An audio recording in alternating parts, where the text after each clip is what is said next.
लय वंगाळ वाटतंय।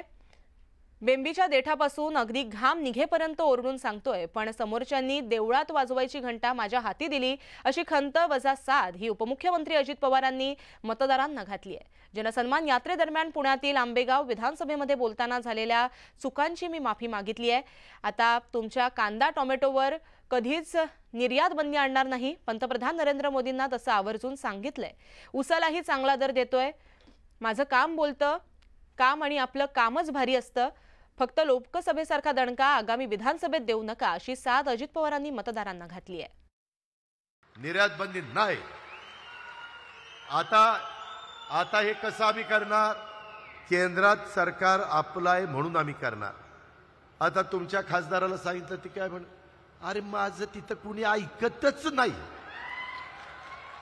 मग तिथंच जर शिवाजीराव आढळराव पाटील असते तर तसं म्हणले असते का?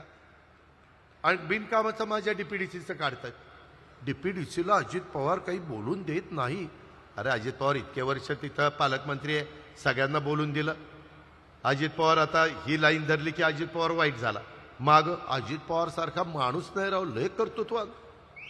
हे असले धंदे करणारे ना कुठेतरी थांबले पाहिजेत। तर या सर्व